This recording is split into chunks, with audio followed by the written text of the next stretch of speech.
What is up, everyone? Welcome to this week's episode of the Dense Pixels podcast. I'm your host, Brad, joined by my co-host, Terrence. What's up? And Michael. Hey. I don't know why I reversed the order this week. That was an unconscious decision on my part. Very strange. We are going to be talking later in the episode. It is Mortal Kombat's 25th anniversary, which makes me feel very old. God damn. That shit came out when I was fucking 12, 11. I was 8 when that game released. Fuck 12. So you're only a year older than me. Calm down. So we will talk about the influence and our interaction with that series over the years.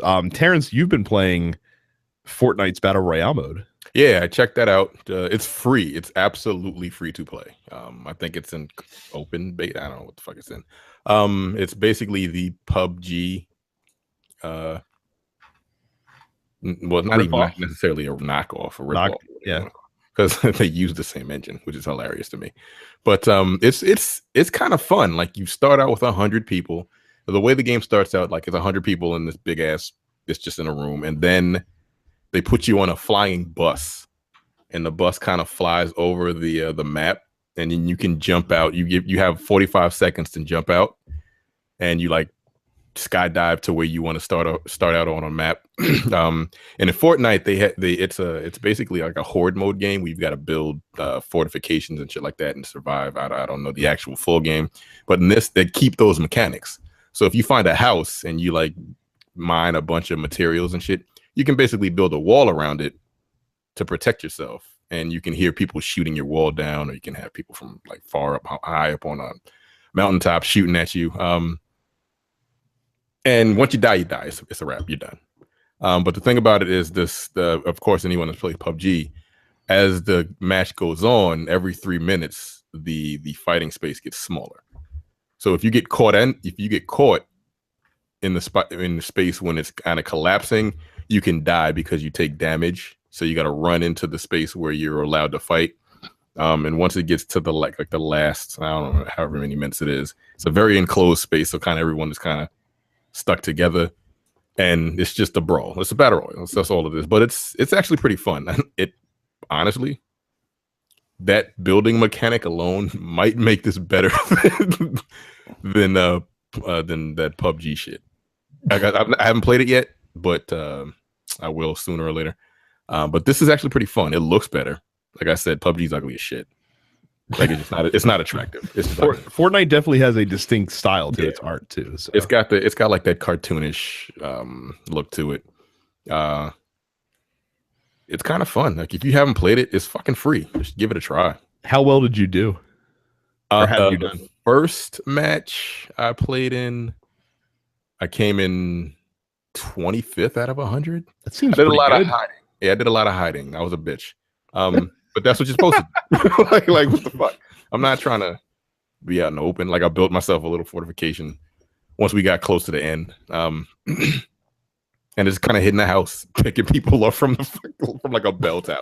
It's pretty funny. And then somebody sniped me in the head, and I'm like, God damn it, that sucks. But it's fun. It's a fun game. Excellent. And I played State of Decay again. If you haven't played that game, it's like $20. It's worth the $20. That game is one of the better games that like went under the radar. I can't wait for the second one to come out, since it's going to be multiplayer. I was gonna say, would you say that's your most anticipated 2018 game right now? Considering nothing else coming out, I barely know what's coming out. Well, I mean, there's a few. There's like Red Dead 2. There's Spider-Man. That's fine. Days Gone. I don't know what that is. I would expect you to. It's Sony exclusive. God of War, yeah. That comes out. I don't really care. But this one is multiplayer online. If it's as good as the first game and it looks better, I'm already sold. Because the first game was very good. It had a whole bunch of different systems in there that kind of meshed together to make a very, very good game. And again, if no one has ever played it, if you never played it, just give it a try. I can't say really give it a try because you got to pay for it. But it's $20. It's fucking worth it. I mean, you can technically pay $10 to get the Xbox Games Pass and check it out. That $10 for 1 month. Xbox Game Pass. You can download it. Plus a whole bunch of other games. Resident Evil 6, if you're so inclined to do so. that ridiculous ass game. Why does Chris Redfield go in Resident Evil 6 from like roided up army dude to like recovering alcoholic meth head in the 7 DLC? I don't know. It. It's like, what the that ain't no Chris Redfield I know. You ain't punching enough boulders. That's right. That's probably Like, right. he lost a lot of weight. It's like this plantation is made of wood. It breaks too easy. I need a challenge. So if you've not yet signed up for premium content, make sure you go to densepixels.com/premium, just like Thomas and Ashley did this past week, and we thank you guys for your patronage. It's $5 a month. It's $50 for the entire year. Gets you access to all of our premium shows, which include the Look Forward Political podcast, which you can listen to the first hour for free every week on a free podcast feed. You get the Airing of Grievances, starring Jay and Micah. You get No Time to Bleed, which is our action movie podcast, and you get The Men with the Golden Tongues, which is myself and Micah going through the James Bond series of movies. And as we quickly approach the end of the James Bond series, we have a whole lot of plans in the future for that show. So no worries, that will continue going with some really fun stuff, we think, that you'll find out about later on.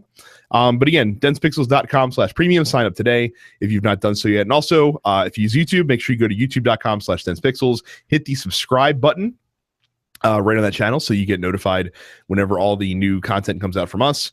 You get this podcast on video format every single week for free. You get any game reviews that we do, which hopefully this week both of you will be at Jay's to review Marvel vs. Capcom Infinite when you record Nerdpocalypse. Illnesses aside and whatnot. Yeah. Last week, I literally would have been a fucking shit show. Like, I could barely talk without fucking coughing up my goddamn lungs. I don't blame you. So I don't blame you. It's like I said, just funny when we get something planned. It's like all of a sudden everyone's falling by the wayside, left and right with illness. And you get all of our Let's Play videos. See a couple things from you with Destiny. Maybe down the road, a couple things with Terrence, Marvel vs. Capcom Infinite, and whatever we you want to watch me get my ass kicked repeatedly, yeah, play me. You can watch me play fucking Marvel vs. Capcom Infinite. I'm terrible at that game, but it's fun. It just is. Cool.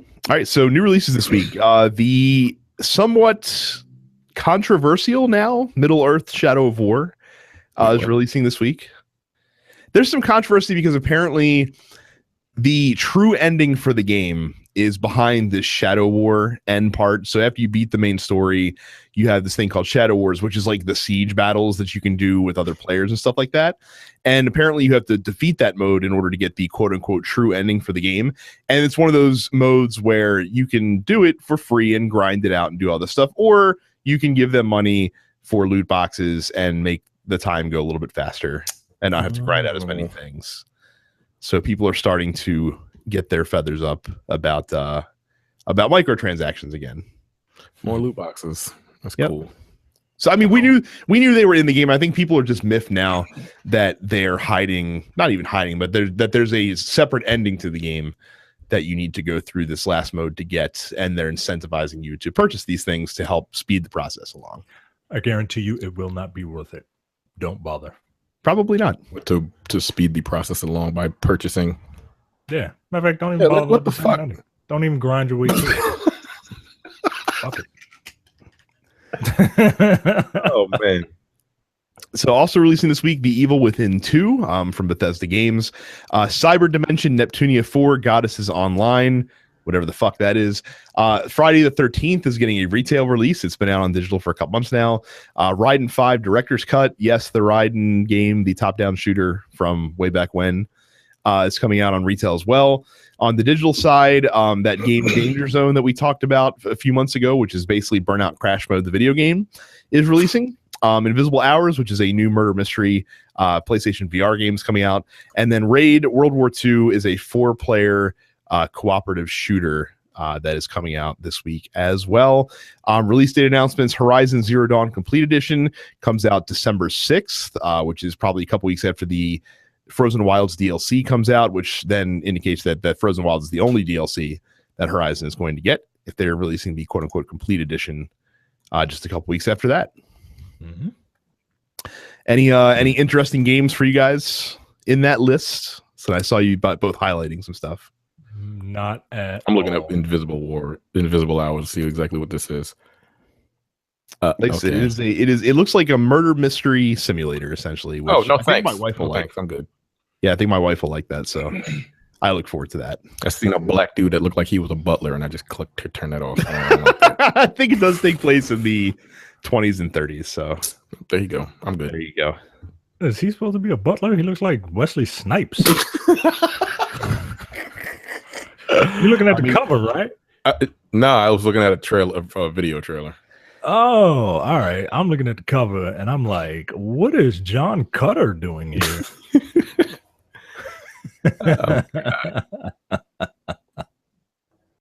I knew his tax troubles were giving him some bother. I didn't realize that it was so bad that he needed to lend his likeness out to a independent VR game. Let me know it. Well, let me know if it's good. It's not like I'm gonna play it. Yeah, like I said, like you're gonna play it. Really? Let me just run out and buy this $300 headset to play this one murder mystery game. I'm very curious. Oh, don't they have like a spy VR game? Have you played that? Oh, isn't it what's it called? It's called, I think it's called like I Expect You to Die or something like that. Something like that. Now I feel like I have to. Yeah, you got to play that thing, man. Now that you got that that big ass headset, now you got to play the spy game. Yeah, I guess I have to. It seems like the right thing to do. So I'll have to check that out at some point. I haven't used the VR too much since I got it, just because, like I said, it's such a pain in the ass to hook. It's a pain in the ass to hook up, and also very difficult to do when you have a small child running around. Like basically, we can only use it when he's not awake. So kind of looks fine. And the problem is they don't have Destiny 2 VR, so that also puts a cramp on the ability to use the PlayStation VR console. The ability to use it. Okay. Right. I got you. I mean, right now, if it ain't Destiny or FIFA, it ain't coming on my game console right this second. So actually, let me pass it right to Terrence while we're on the subject of Destiny 2. Yeah, something happened in Destiny about some Iron Banner, some shit. Oh, it starts next week. Tomorrow, as a matter of fact, or today, as people are listening. So, yeah, Iron Banner. Now, here's the funny thing: your power level no longer matters in Iron Banner. Yeah, I don't like. What the fuck is the point? I'm a little miffed about that myself when they announced that last week. Like, that's the whole purpose. That is the whole purpose. So, like, Iron Banner. So why the fuck do you remove that? Well, I don't know, because when they announced this last week, I was just like, so what? So what is the point of Iron Banner other than to get Iron Banner? Yeah, like the Iron Banner loot. Yeah, that's it. Other than that, you're just playing Control over and over again. Isn't the difference like? I thought I read somewhere that it's like, well, your abilities matter. Like if you haven't unlocked certain abilities, then you can't use. And you not use abilities in regular mode? You can't use every ability in regular multiplayer. Then what the fuck? What are you talking about? Look, I don't know what the fuck is going on, man. I mean, you do have to be level 20 to be an Iron Banner, which anyone that's beat the campaign will be max level. I feel like everyone is already at level 20, right? Right. Unless you buy it tomorrow.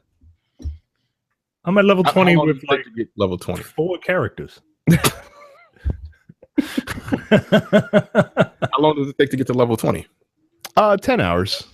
Yeah, 8 to 10 hours. Give or take. Yeah, like a day. 2 days worth of playing. Yeah. 2-3 days.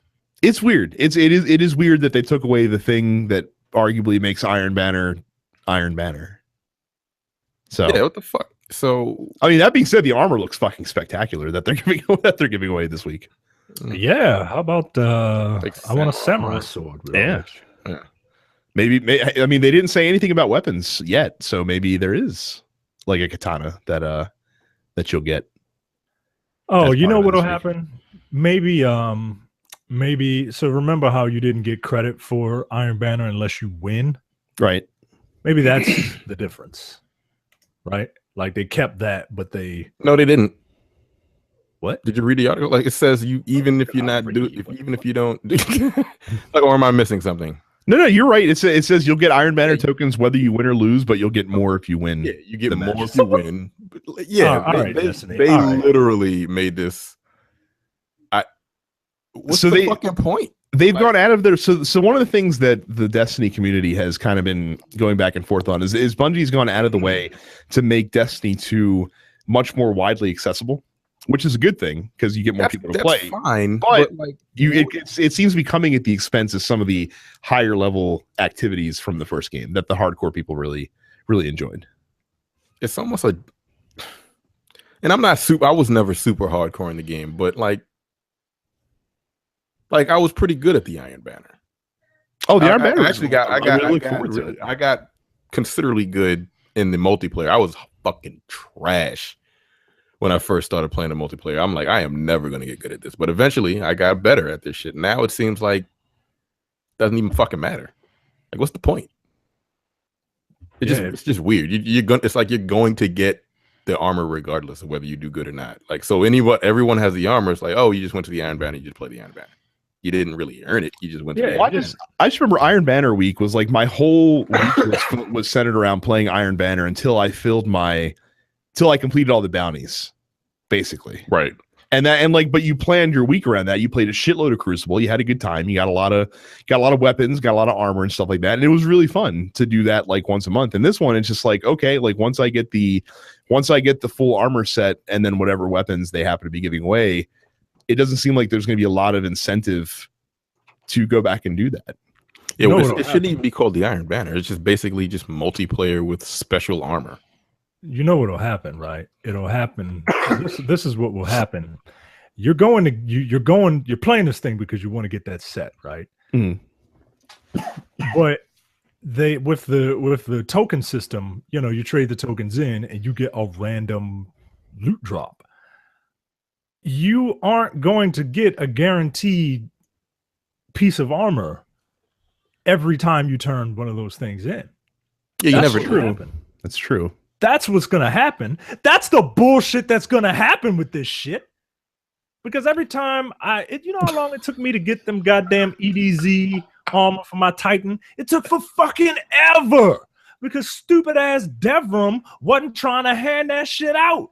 He was handing out fucking pulse rifles all the goddamn time. Hey, here's a pulse rifle. Here's a sidearm. I don't want that shit, Devram. I want that fucking ghillie suit, man. Yo, that's what's gonna happen, and it's gonna piss me off. God damn it! Have you got the sweet business yet, by the way? No, of course not. You know what I did get out of a bright engram? I got a sweet business. Of course, you got the ornament. Oh, what the fuck? I got a stupid ornament for sweet business. Man, fuck that game, man. God damn it.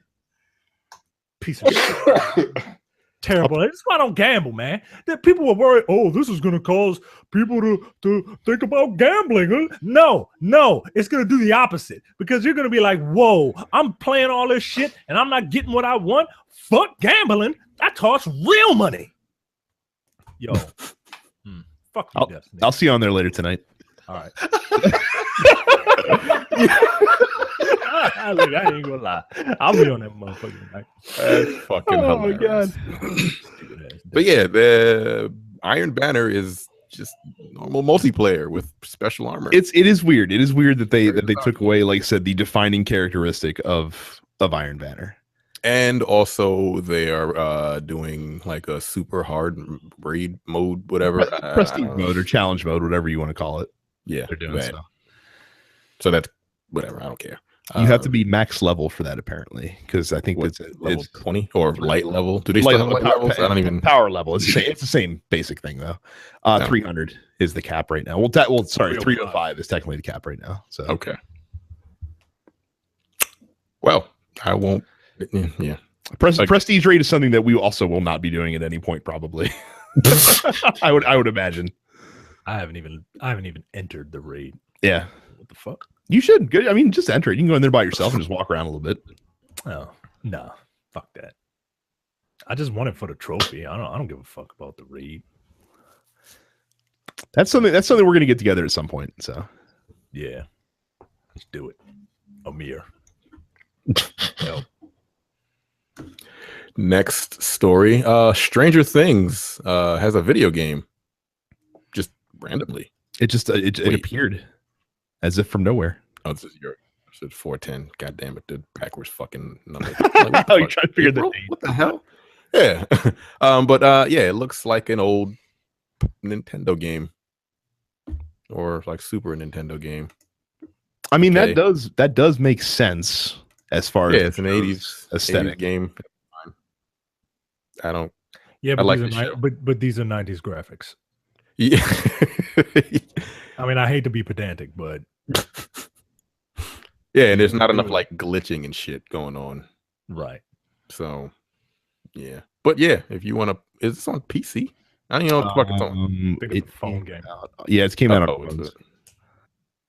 You can play Stranger Things. Netflix ain't putting out like a. I hate to use this pejorative, but it's not putting out a real game. You know what I mean? Steam. Might be on Steam. You never know. Everything is on Steam. It probably will end up on Steam at some point. Are you guys? If you want to play an old Stranger Things fans? Yes, it's a very good show. It's a very, very good show. But I don't give a fuck about the game, and I don't give a fuck about playing a game that looks like a Nintendo game from 30 years ago. I'm gonna go with Michael on that. That does nothing for me. I did that shit back in the 80s. Yeah, it's not kitschy for us. Yeah, it's not cute. It looks fine. Whatever. If you're like 13 years old, you never fine. Next up, what do we have here? Open Critic review aggregate site has decided to take a stand against loot boxes. Yeah, loot boxes are starting to get on my goddamn nerves, honestly. They really are. Like fucking everything has a loot box. First person shooters. Like, nigga, I don't want to watch this animation of this dude cracking open a fucking box every time I finish a level match in Battlefield. That bothers me.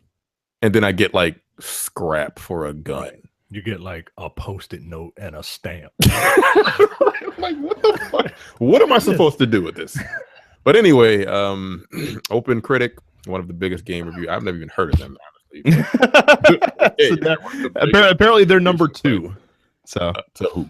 To Metacritic. Metacritic? Yeah. Oh, well, number 2 was the last place. Is whatever. How's that saying go? The first loser. Number 2. The first loser, because I've never heard of them. Yeah, they're taking a stand against loot boxes, updating its display filters to warn customers of the nature of the paid content in games. We're looking into ways to add business model information to Open Critic. The first of several tweets reads, "Let us know your thoughts on how we can categorize and display business model intrusiveness on game pages. This seems a little in a fair and sanctimonious to me. scalable way."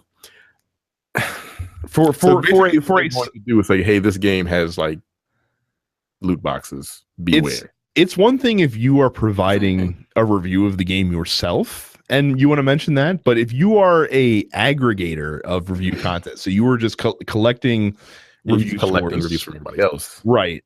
I don't know. It like I said, it feels a little sanctimonious for my. I mean, I get it, because like loot boxes at this point, like they were for fucking free to play games. Like I'm paying $60 for a fucking game, and I'm still, if I want to speed up shit to get a gun that no one else has or whatever, I'm gonna throw like $2 at a game or $3 at a game. Now I understand games are costing more to make, but at the same time, like, come on, dog. Like, what the hell is that game called? That free game that everybody plays on Twitch. League?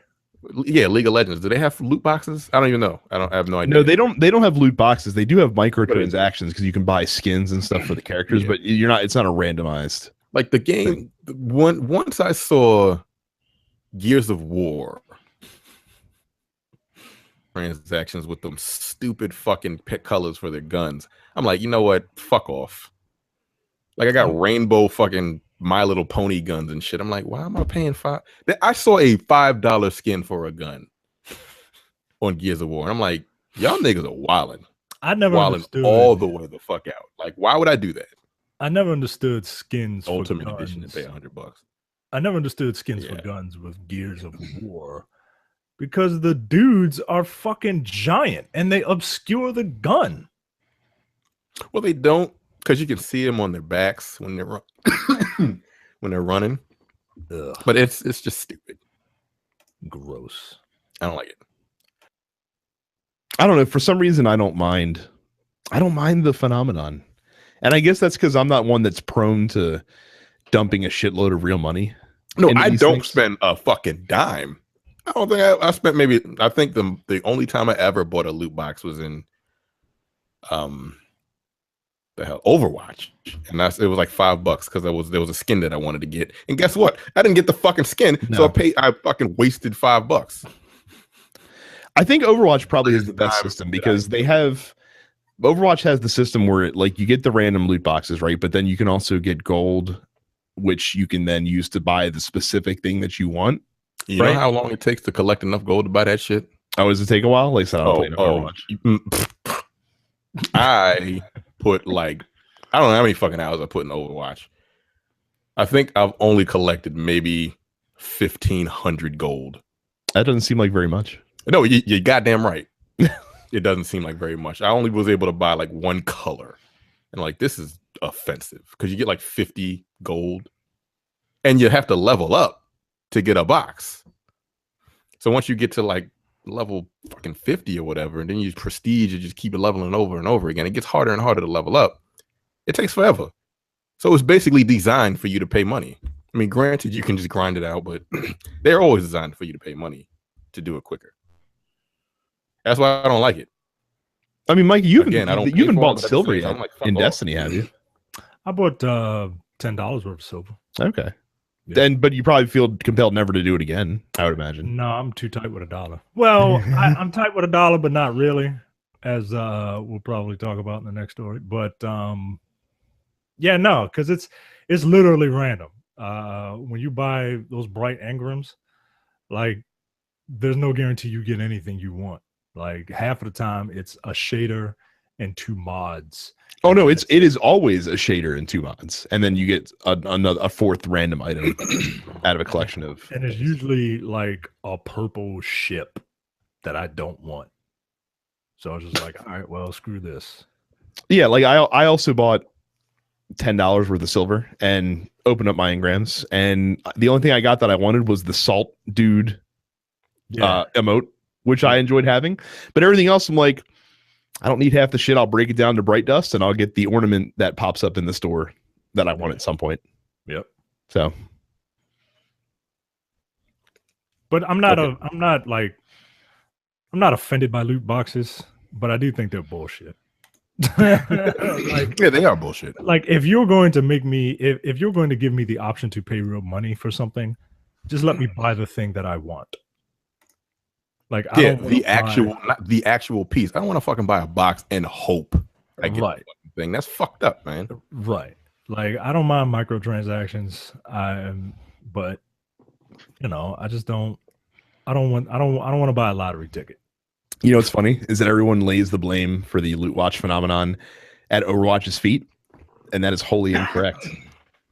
The original loot box, and you don't realize it because they don't call it a loot box, is probably FIFA Ultimate Team when you're buying those card packs.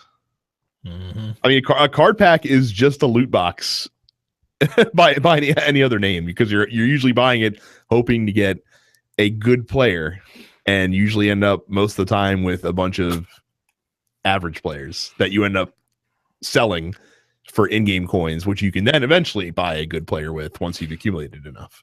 You know what I just heard? I just heard you say that soccer is for average people.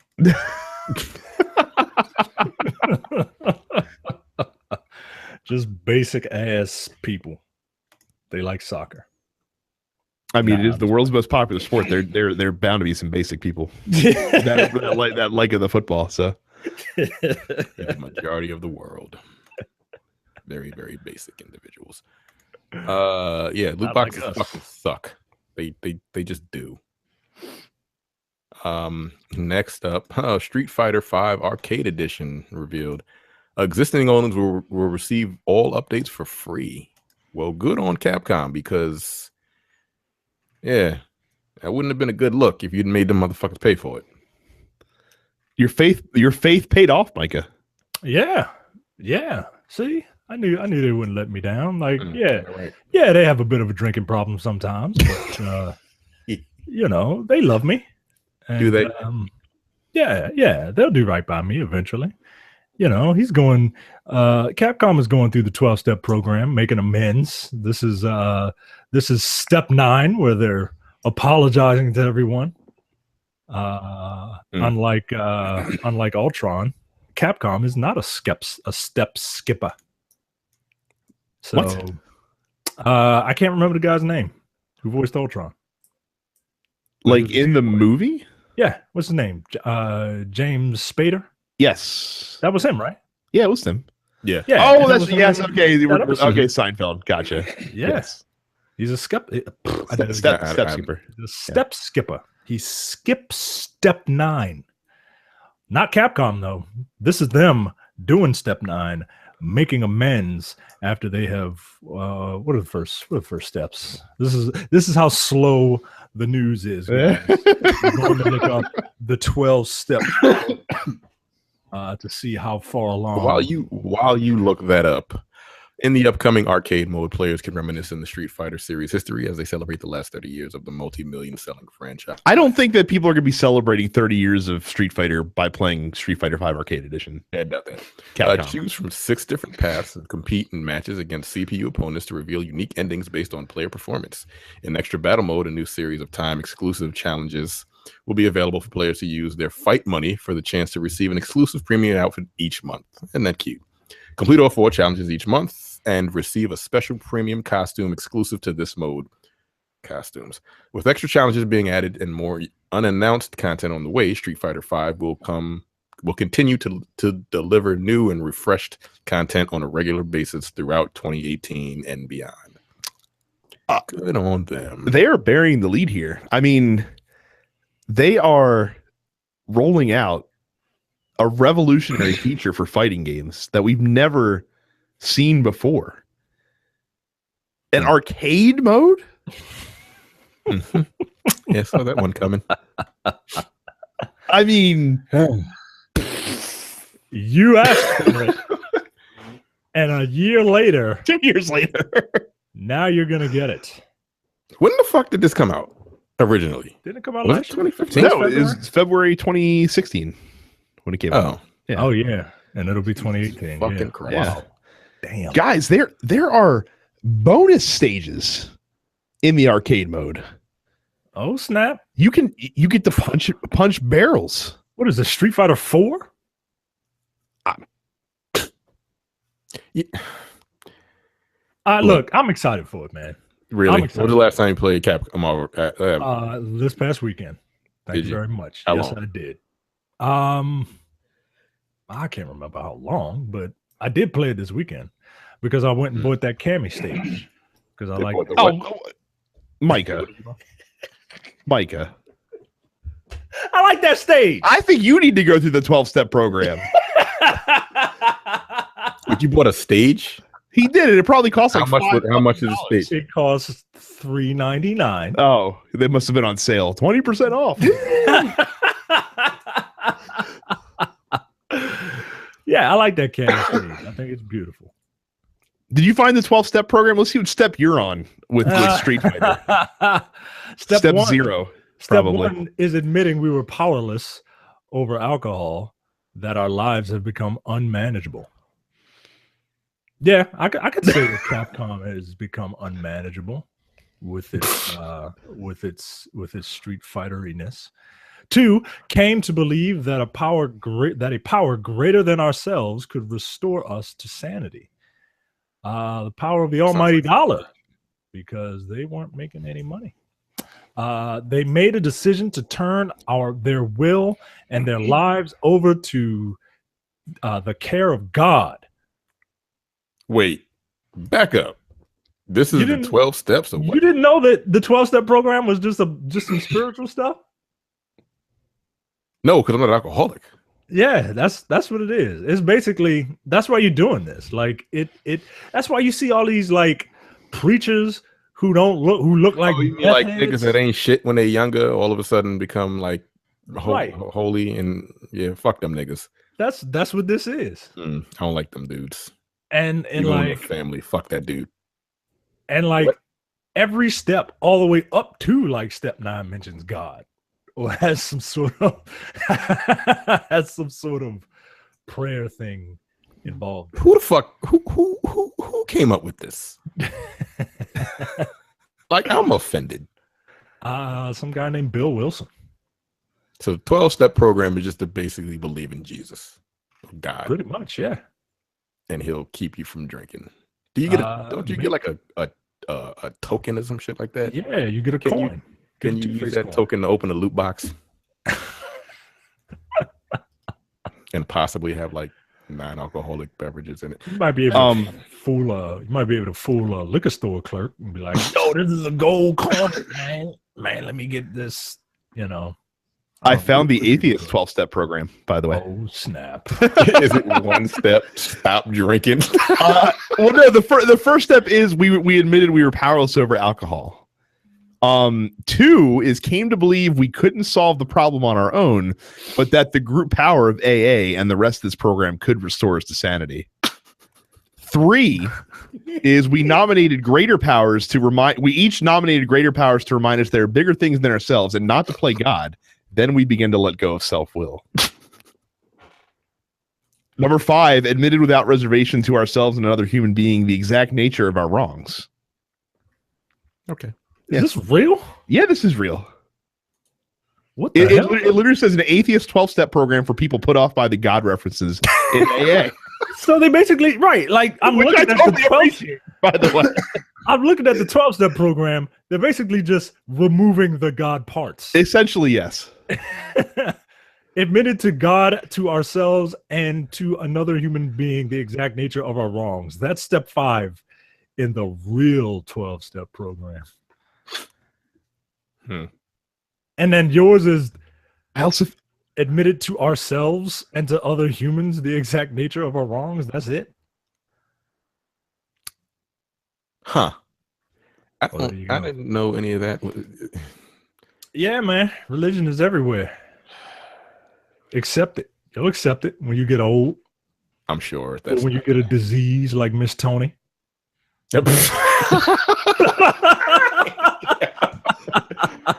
Oh man, that's a local references, people that you probably won't get. Oh man, Tony said, "How you want to carry it?" No, not carry it. Curry it. Curry it. Yeah. Oh my lord. So yeah, Street Fighter 5, everybody. 12-step program for. I'm excited for Arcade Edition of Street Fighter 5. It's gonna get me. It's gonna get me back. I will now wait to play Street Fighter until January when this comes out. You'll enjoy it, and dare I say, you might buy one of the season 3 characters if the long rumored Sakura is going to be in it. We'll see about that. I'm just happy that even though it took them 2 years, they did finally get around to releasing a complete game at this point. So yeah, it is that's fucking sad. Featured. They'll have different V triggers also. But no, if only they do that for Marvel vs. Capcom Infinite. Like it's a complete game. It's got modes. We'll see. It just apparently looks like fucking. Ow.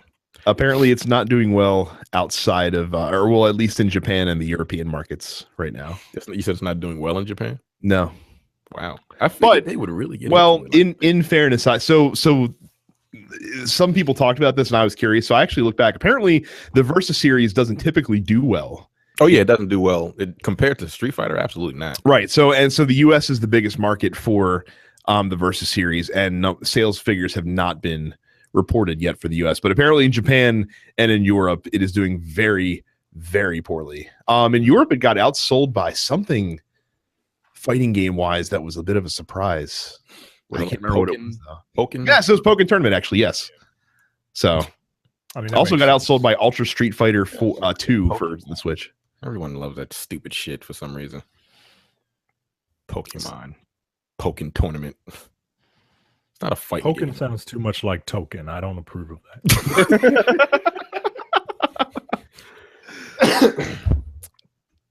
Yeah, that's it for headlines. That's it for headlines. So real quick before we get into the top story of the week, go to densepixels.com/Amazon.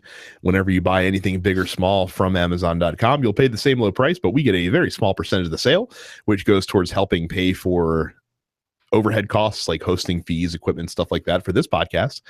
Thank you to everyone who has ordered something using our Amazon link.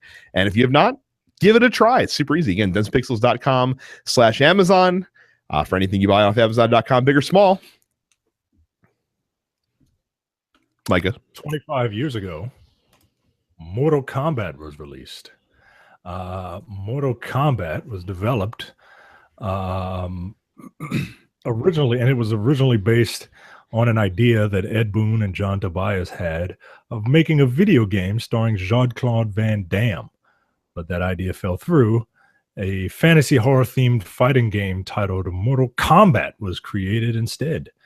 That's why Johnny Cage looks like Jean-Claude Van Damme in that first game, because they wanted to do Jean-Claude Van Damme. Sort of. Yeah, I mean, you know, there was a guy wearing what Jean-Claude Van Damme wore in what, Bloodsport or something like that. Mm-hmm.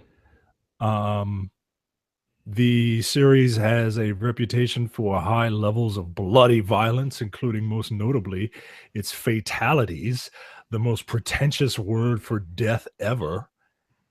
And the fatalities, in part, the biggest claim to fame of this game is that it is the Indiana Jones and the Temple of Doom of the video game world. It led to the creation of the ESRB, the rating system for video games that you see. You know, when you see the little T for teen or M for mature, you can thank Mortal Kombat for that. I like Mortal Kombat. I never took it seriously, both story-wise or fighting engine-wise.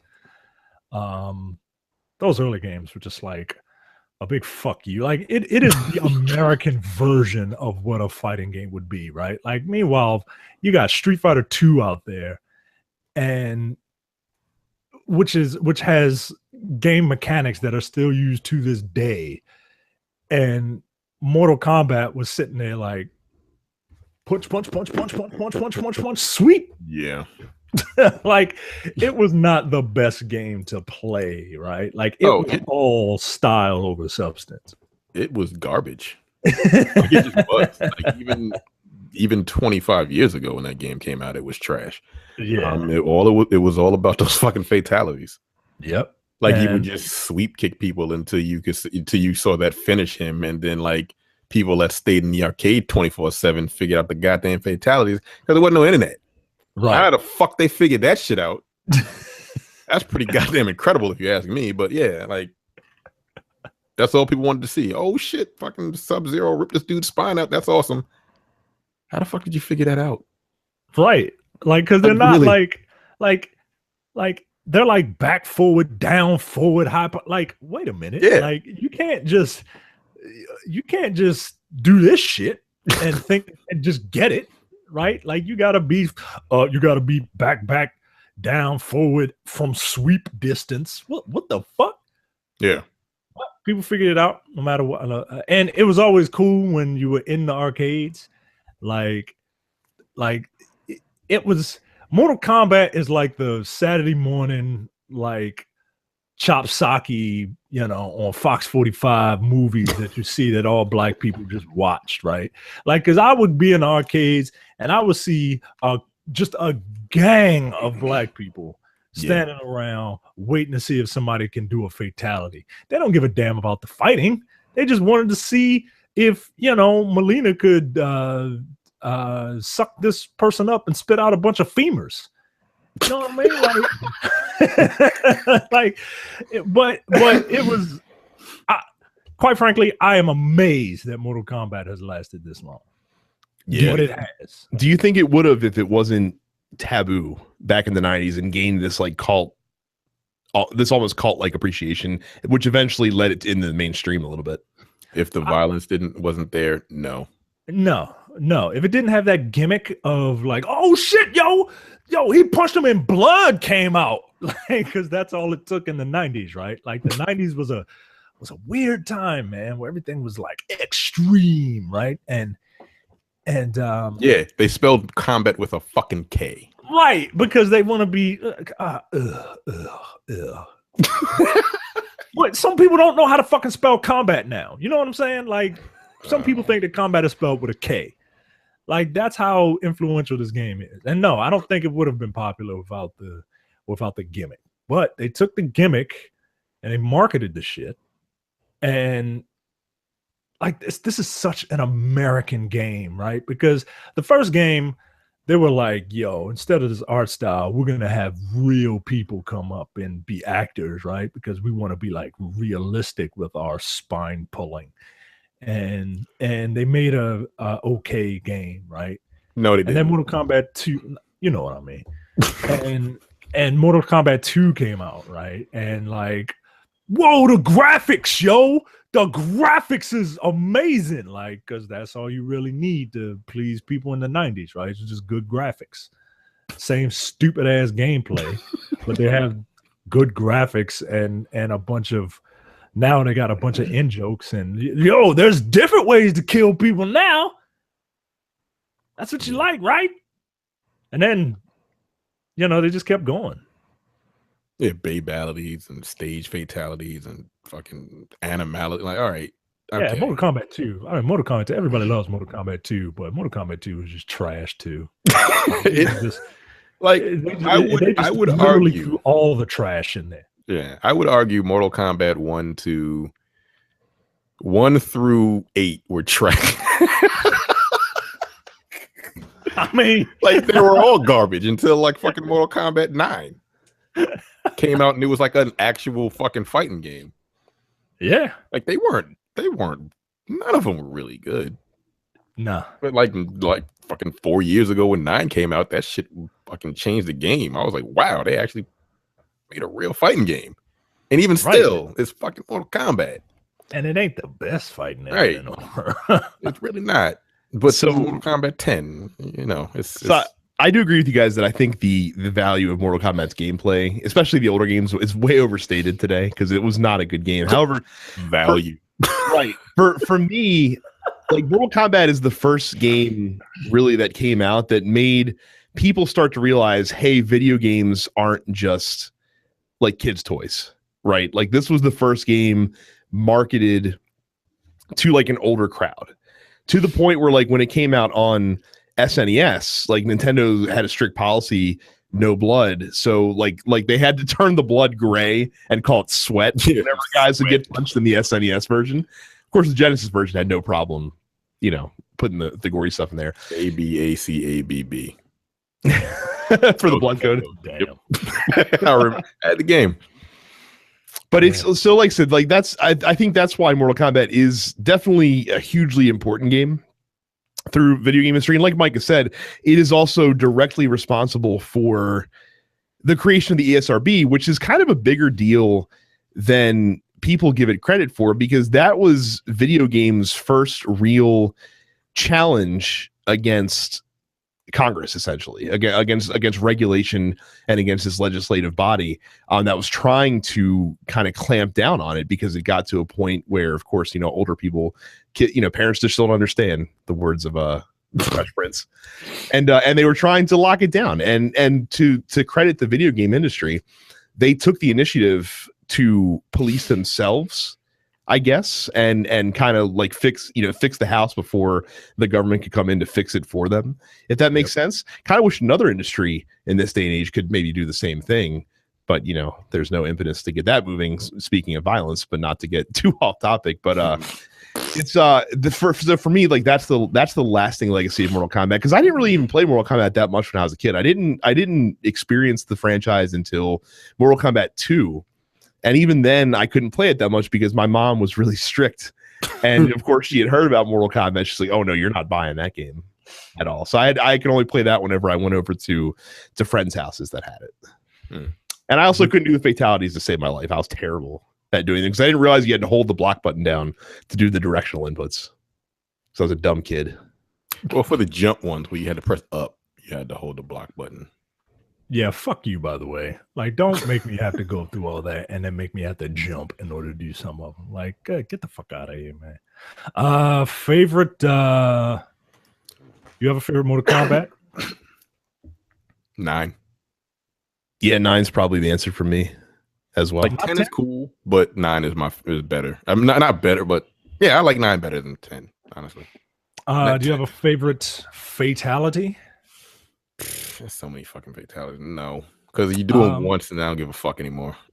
Like, to be honest with you, I could look at Cassie Cage's selfie fatality. Yeah, that's actually probably one of the best ones.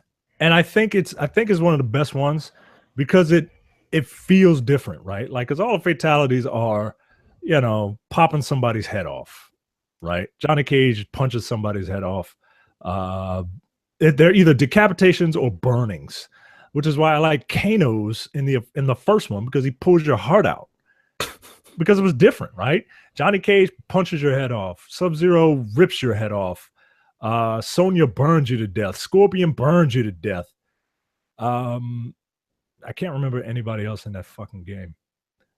But Liu Kang, did he eat you, or was that the second one? What did Liu Kang do? Because Liu Kang was peaceful, so he just fucking cartwheel kicked you and then uppercutted you. I don't know why the hell Johnny Cage's uppercut could lead to a decapitation 3 times. But that was a glitch, folks.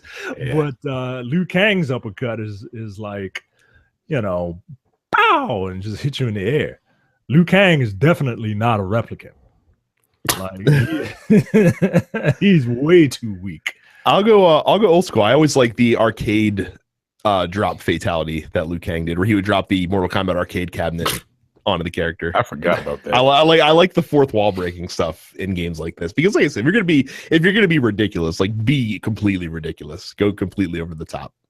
I am amazed that this series has not only has lasted this long, but the lore is deep. Like, it runs deep to the point where there were 2 Hollywood blockbusters, one of which, in hindsight, wasn't that good, but back in the day was all right.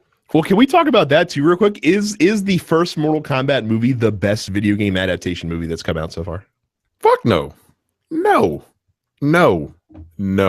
It's the best fighting game movie adaptation. There's not that many of those. Have you seen the So what would you put above it, though? Because it is the most, I would argue that the first Mortal Kombat film is probably the most faithful to its source material of all these game movies. So, okay.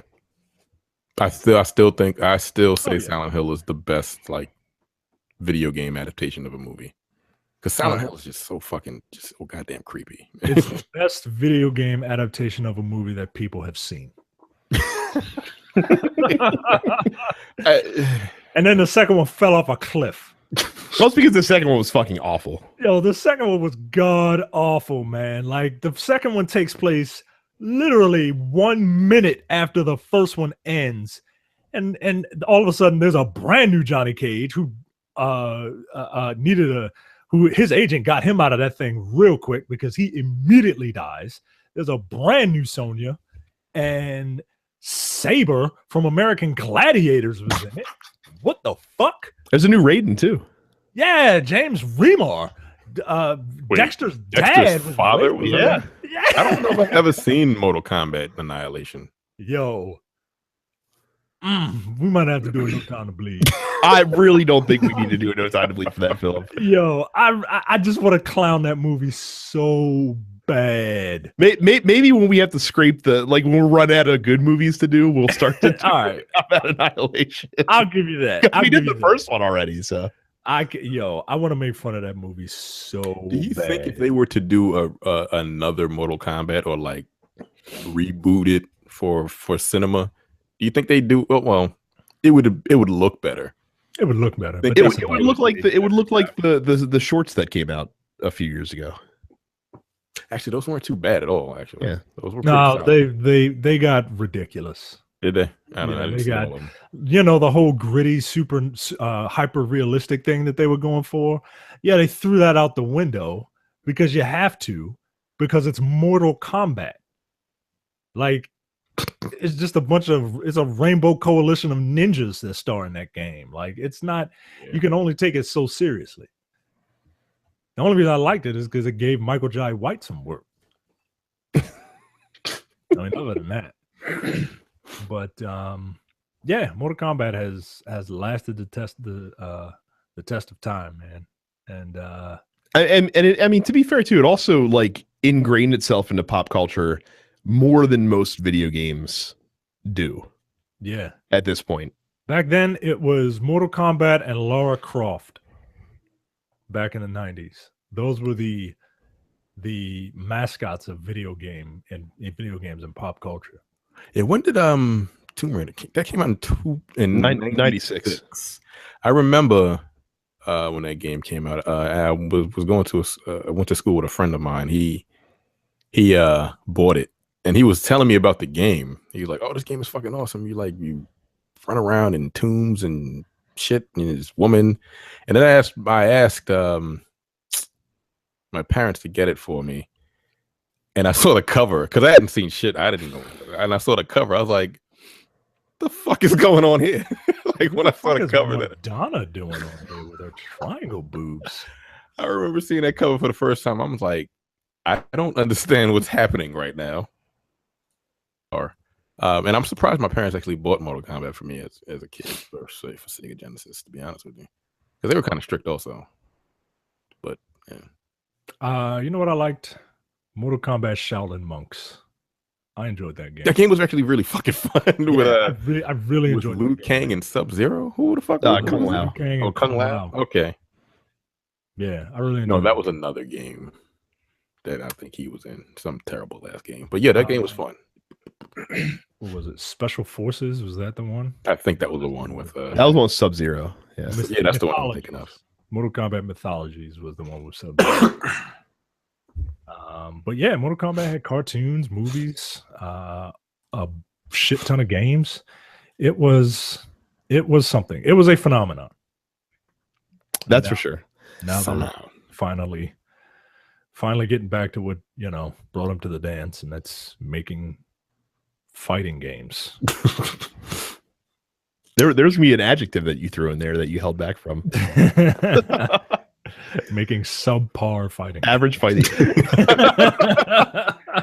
So we asked you guys for question of the week this week. What is your favorite Mortal Kombat series memory? A lot of responses for this, even with the late posting. So thank you guys for that. Stuart says Dense Pixel's reaction to Triborg from Mortal Kombat 10. What was that reaction? I don't even remember. Incredulousness on my part, at least I remember.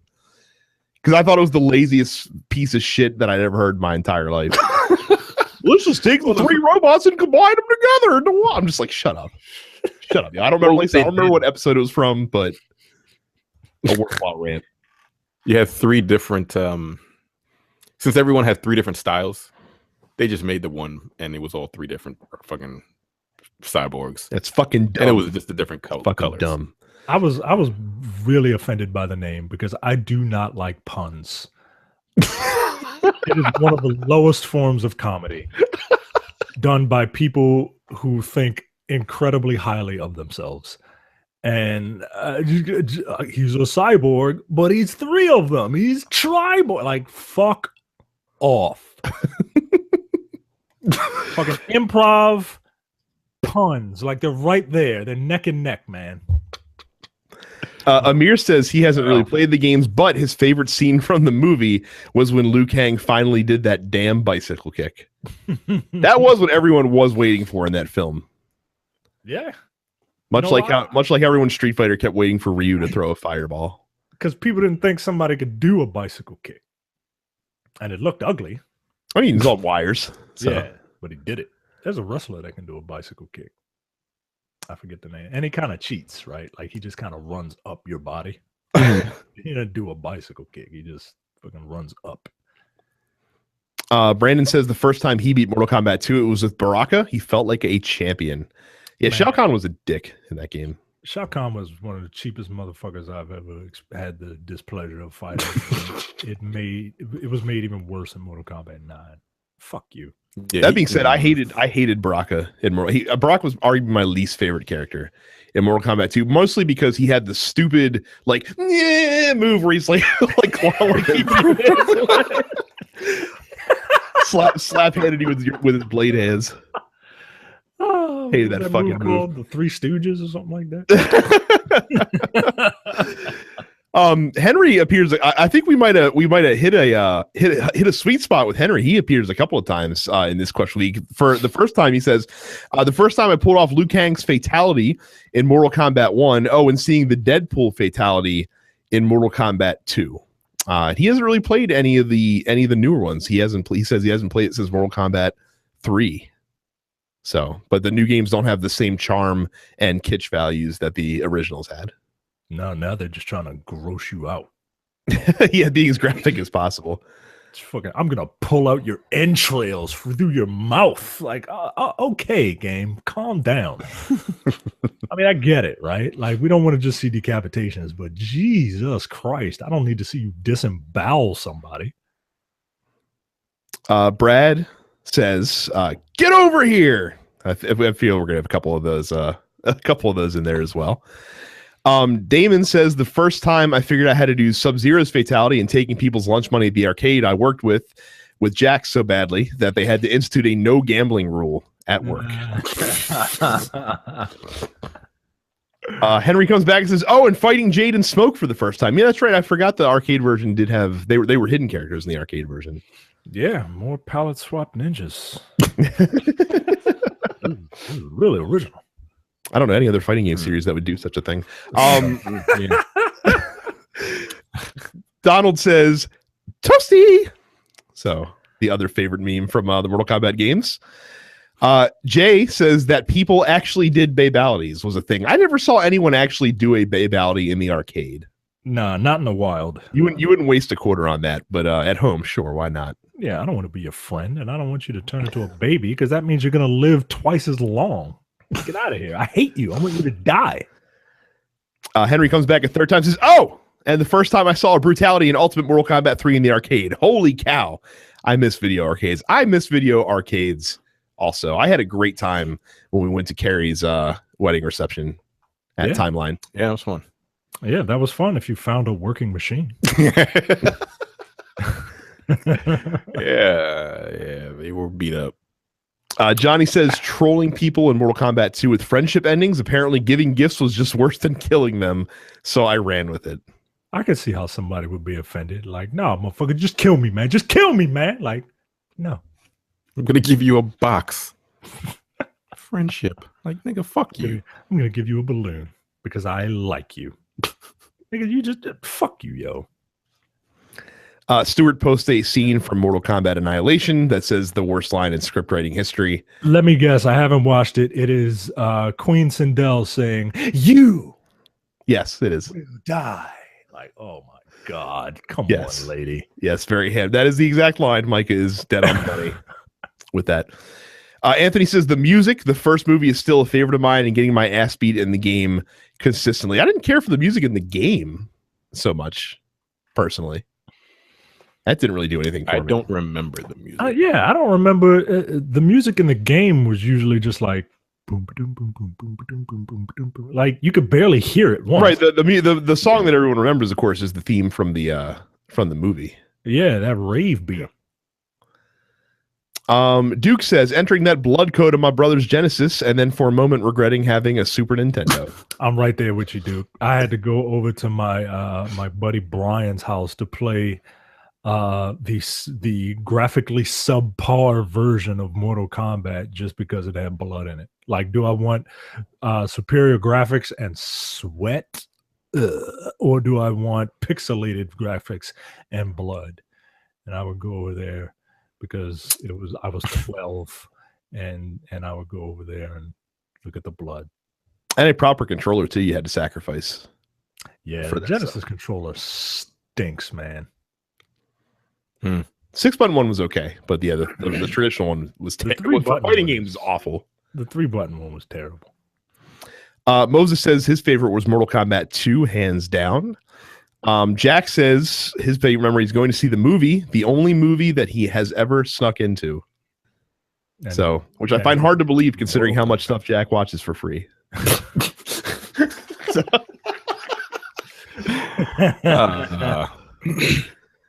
Rashawn says, all right, first of all, this game is older than me by 2 months. I'll be 25 in December, and me personally, I have to say I was a fan of the movie. I first won before I ever played the game, but became a fan thanks to that movie, and still one of my go-to games to play on drunken nights with my friends, playing on the old SNES system, and always not knowing how to perform a fatality.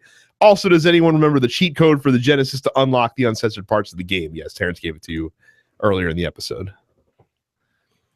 Randy says, waiting on the game books to get all the finishers. No high-speed internet back then. No, sir, there was not. How did we ever survive without instant information at our fingertips? That's weird. That's a foreign concept to me now. But using like cheat codes and stuff like that?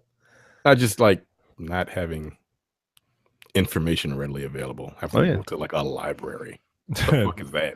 It's a foreign concept, having to get information from a book. But when I went to the library when I was a kid, I used to always go to the Games and Hobbies to see what game books they had back then. I didn't read. I just watched fucking like Game Pro television with our good friend JD Roth / Hank Scorpion. John says, finally pulling off that brutality with Cyrax on Ultimate MK3. Dad had the arcade at the old store. That's pretty cool. I always wanted an arcade cabinet. Not Mortal Kombat, but I always wanted an arcade cabinet of some kind. Yeah. I should just buy one now. I'm an adult. I can buy my own arcade cabinet. I just don't know what game I would do. Rainier says the media critics and politicians' anger about its portrayal of graphic violence. Also coming out of Security Square Mall's movie theater, ready to learn martial arts back when security was the good mall compared to Westview. For those of you that don't know, security used to be what we call the white mall. Oh, did it really? Oh no, it was. I remember. Yeah. I remember. I was not here. You weren't in Baltimore then. Good. No, and then they built Owings Mills, and then that became the White Mall, and then people migrated to White Marsh eventually. And just like the Black Plague that we are, they just fucking ruin these fucking malls with their bus stops and chicken joints and shit like that, man. And yeah, eventually we just pushed all the white people north. You're welcome, Pennsylvania. Oh, yo, Security Square Mall was the white. That's fucking yes. It used to be the place to go. I don't believe you. Next, you're gonna tell me last straw was the white mall at what? The last straw with me and Jay was when we went to see Mortal Kombat, the film, at the movie theater, and there was a kid running up and down the aisles screaming Mortal Kombat, and I was, Mortal Kombat! Why did you tell Jay to sit down?